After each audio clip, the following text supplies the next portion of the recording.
Sa akin pong assessment, with yung kanyang pagproteksyon kay Michael Yang, saka kay Alan Lee, ang akin po is parang cover up po yung pagpatay niya sa mga maliliit na sa mga maliliit na personality na involved sa droga. Parang cover up. Kumbaga, Yung assessment nyo. Parang cover up po eh. Oo, cover up. Dahil Bakit po nyo nasabing parang cover up? kasi po ang namamatay is yung mga nasa baba, yung mga user. Yung, kumbaga is mga end user. Tapos yung medyo yung distribution, yung mababang distribution. Pero yung source po, hindi po ginagalaw. General Villanueva, anong Ang pasok palagay nyo? po- Anong palagay nyo? Mr. Chair, iba yung iba yung analysis ko doon, Mr. Chair. Kung bakit nagtayo ng Davao Laboratory. Kasi Mr. Chair, talagang during the time, talaga mataas ang level ng aming vigilance against crime, illegal drugs.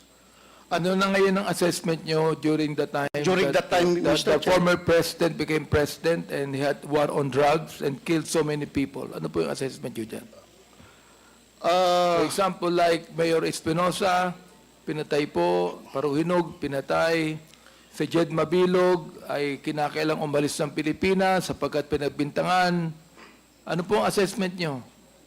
Mr. Chair, hindi ko I cannot give any assessment on it because doon lang po ako sa anti-illegal drug campaign. Well, that's anti-illegal drugs. Yes, Mr. Chair, pero That's the yung anti-illegal drugs campaign. pero wala pong actual na ebidensya na pwede kong ituro ang ating presidente. Oh. So, I cannot speculate on the things na wala po akong personal knowledge. Of course, that's true. Yes.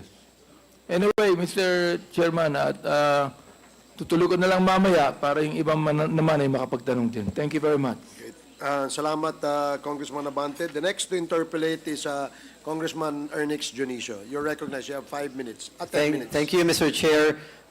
Just to have a clear perspective and background, I'd like to ask some few questions to Colonel Asierto. Colonel Asierto, magandang hapon po sa inyo. Just to make clear of things, dati po kayong pulis, tama po ba? Magandang hapon po. Opo. Ano po ba kayo? Nag-PNPA, PMA, at anong batch po kayo nagtapos? I belong po sa PMA class of 1989. Philippine Military Academy po, PMA? Opo, PMA po. 1989. 1989. Opo. Noong taong 2003, kayo po ay kasama sa founding team ng PNP's First Separate Drug Unit, yung Anti-Illegal Drug Special Operations Task Force, kung tawagin. Tama po ba? Opo, doon po ako nakasign during that time. Ano po yung naging katungkulan nyo dun sa task force na yon? Isa po ako sa mga unit chief. Ang hawak ko po yung Special Operation Unit 3. Specifically for drug eradication po, no? Tama po. Opo, ang ano po namin, ang focus po namin is yung high value targets, yung mga foreign nationals. Na-involve sa illegal na droga. Opo. Noong taong 2015 naman po, ang task force nag-expand siya eh. Naging Illegal Drugs Group, AIDG. Tama po. Opo, transition po siya. At kayo naging bahagi rin nun. Party rin po kayo nun. Naging parte rin po ako. Eventually, naging PNP Drug Enforcement Group o DEG. Kayo naging bahagi rin po nun. Tama po. Opo, naging deputy po ako nung i-organize po yung Drug Enforcement Group. Ako po yung in-appoint na ni Chief PNP Bato de la Rosa at that time na maging deputy for administration. Yeah, I can see, Colonel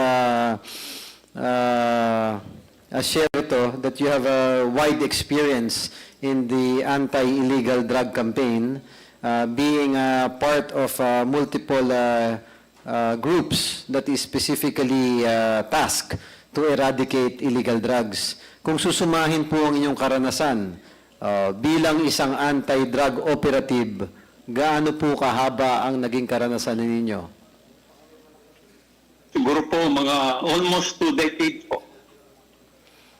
Sa haba po nung karanasan ninyo, naging matagumpay naman po sa pananaw ninyo ang mga operasyon na nagawa nyo laban sa illegal na droga. Opo, masasabi ko pong naging epektibo yung aming unit, yung SOU-3, at marami po kami nakuha awards. Almost yearly kami ang nakakuha ng awards, yung mga tauhan ko. At very close po ako sa mga foreign counterparts. Sa maiksing pananalita po, very briefly, choosing a few of your major accomplishments, partly that has been mentioned earlier or not, pakibahagi nga po sa committee ito yung pinaka malaking accomplishment nyo sa paglaban sa illegal na droga. Siguro po yung pinakamalaking accomplishment ko is yung na-discover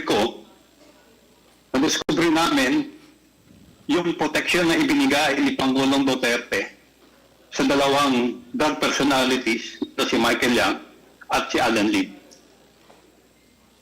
Sa tingin ko po, yan yung pinakamalaking accomplishment ko. Kaya lang nga po is nalagasan ako ng dalawang kasama ko. Pakipaliwanag po, ano pong ibig sabihin ng nalagasan? Yung si Captain Perote po, dinukot sa Bacolod noong April 19, 2019. At si Master Sergeant Liwanag, retired Master Sergeant Jerry Liwanag, pinatay po noong February 24, 2021.